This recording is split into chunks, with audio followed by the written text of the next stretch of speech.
Hello there.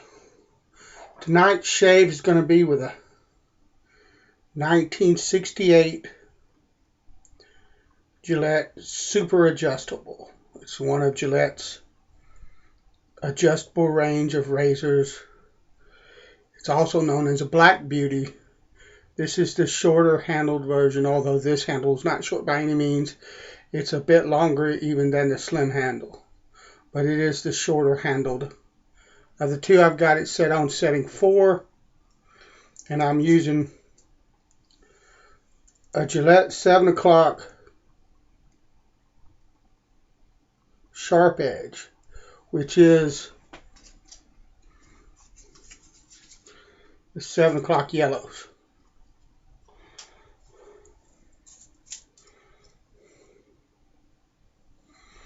For soap, we'll be using Stirling's Lavender Sage, and my brush is my Semogue 1438 bore. So let's go ahead and get this shave started. I love Stirling's Lavender Sage.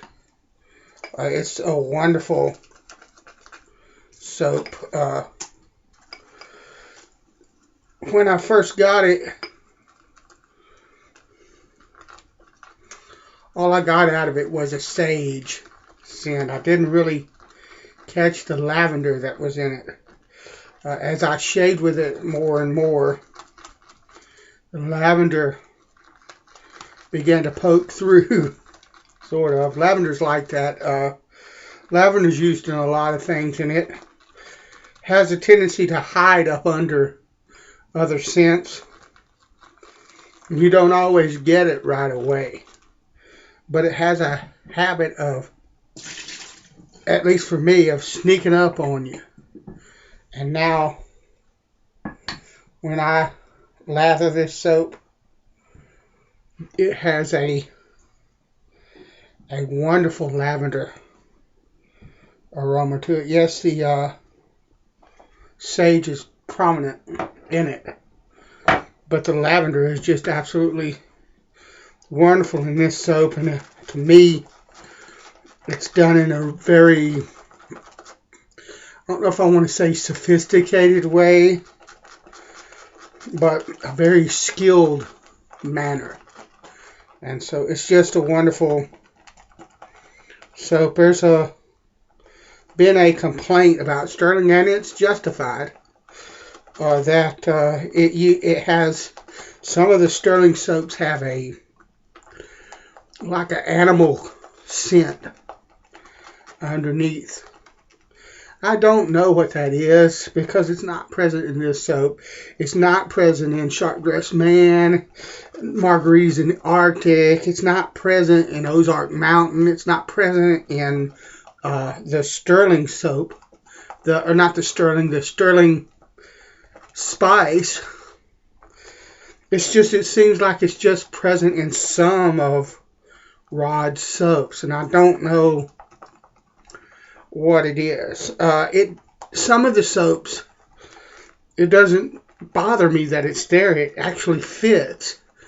But there's a few, like his Rose offering, where that scent just overpowers the rose and really makes it, I don't like it. So that is a legitimate complaint with Stirling soaps. But Rod has so many soaps available, so many different scents, and the performance of the soap is absolutely top notch. I mean, the slickest lather that I have ever used comes from Stirling soaps. And there are so many different scents available, and they're like this one. Like I said, this is a very very well done scent. And he has so many of them that, you know, if you just give him a try, you're going to find several in his lineup that you like, and you can find scents that don't have that animal type of smell, and they're wonderful. And this lavender sage is just truly a wonderful scent. And look at the lather. Who could complain about that lather? And I'm going to tell you right now, this lather is slick as snot. So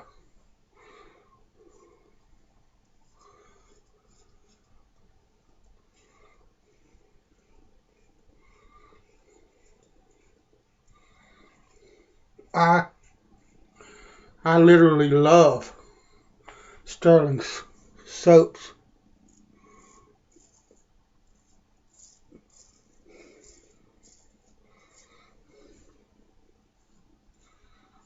Absolutely wonderful soaps, and I would put the soap itself, performance-wise, up there with anything, and the scents, particular ones, up there with anything as well.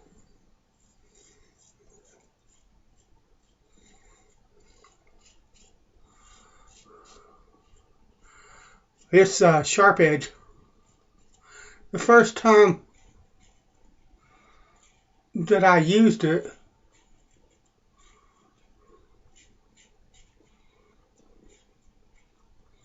many months ago, actually, I thought, well, it's not a very sharp blade. It's not a particularly nice blade. Just kind of mediocre, so-so. But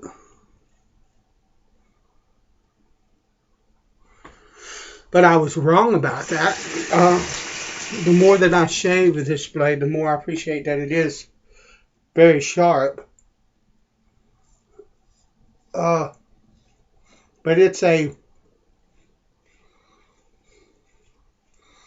in my experience, it's one of those blades that works good in some razors, and in some razors it doesn't shine as well. That's just a personal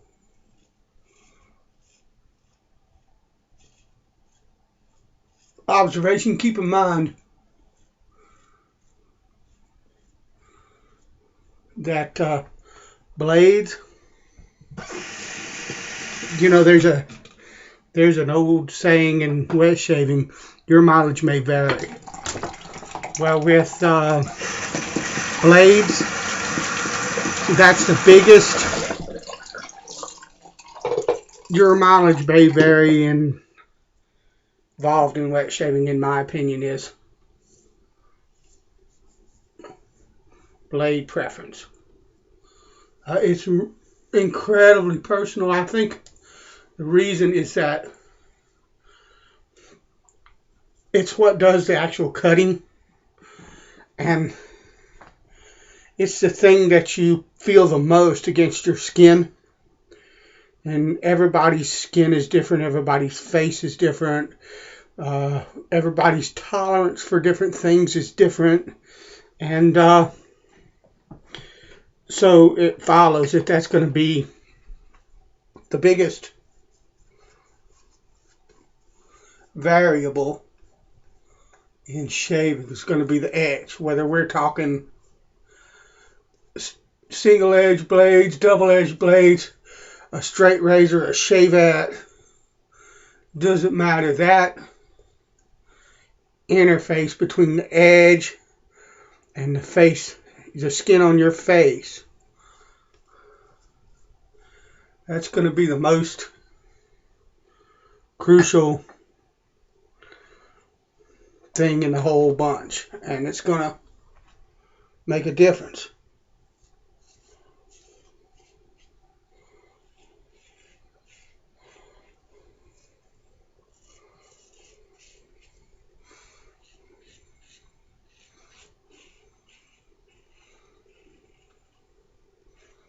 This razor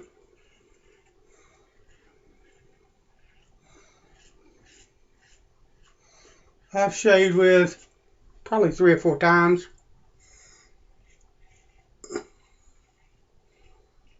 And read on the forums.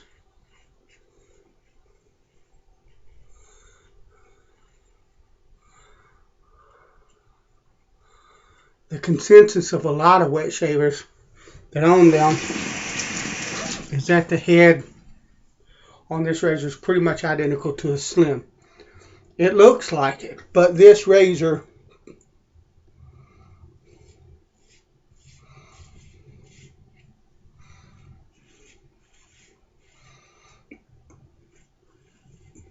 in my opinion, I have 2 slims. I have a 64 which was pipped to me, and it's my pride and joy. It's been taken together, or taken apart rather,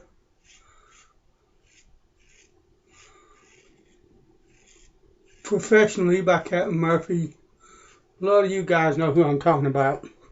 And it's just an incredibly wonderful razor. Just his work is of the highest quality. And I just love that razor. But this razor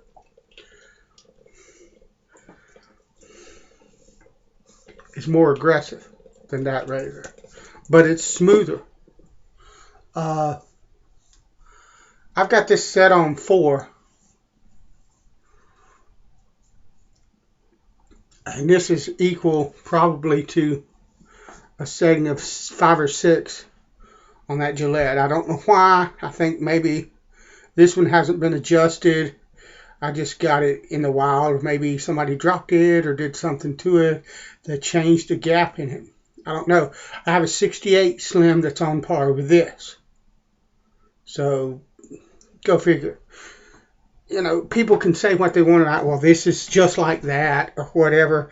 But I have found, and you're going to find, I think, the more that you do this thing, that 2 of the exact same kind of razor, they're possibly going to shave differently. I've got 3 techs. I've got a ball-in tech. I've got one of the black bakelite handled 51 techs, 1951, and then I've got a fat handled tech. And they are all 3 techs, and they shave like a tech, but they all 3 shave just a bit differently.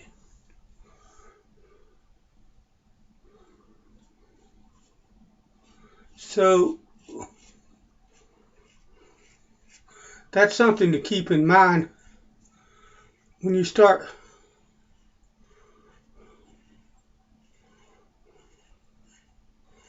comparing razors. Is that they're not all gonna shave the same, even the same model, in my opinion. Now that's vintage Gillettes, vintage razors is what I'm talking about. I don't know about modern razors. They don't have the mileage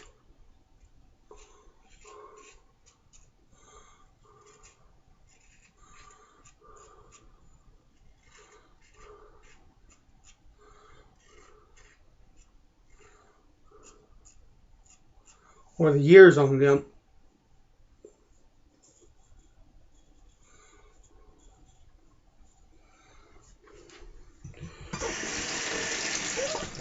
I'm just talking about vintage razors. And so, I mean,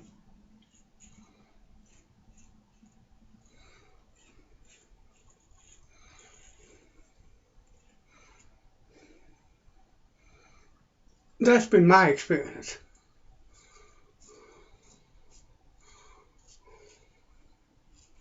And I like the vintage stuff. And one of the reasons I like it is that you can get a lot of different vintage razors for a lot less money. You get a lot more variety than you can a lot of the newer stuff, you know. You can pay good money for vintage razors too. You start picking the right ones. But there's such a variety in the vintage market that you can experience a lot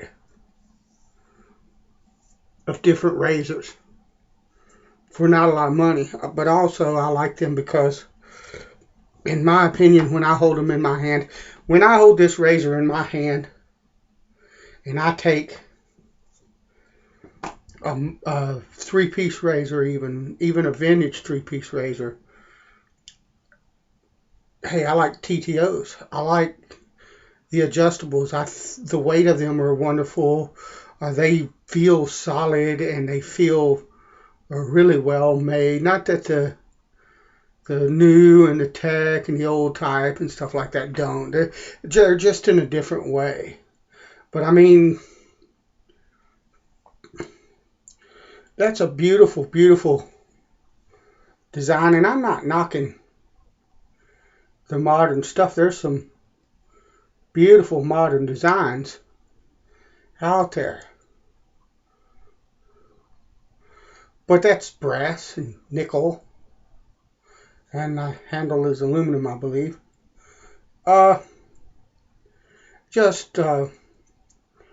It's beautiful. They're beautiful. And I like the old stuff. And that's one of the reasons why.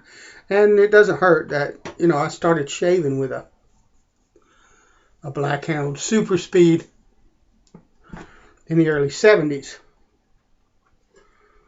So, I mean, that's part of it too. I always think of the Gillette Twisted Opens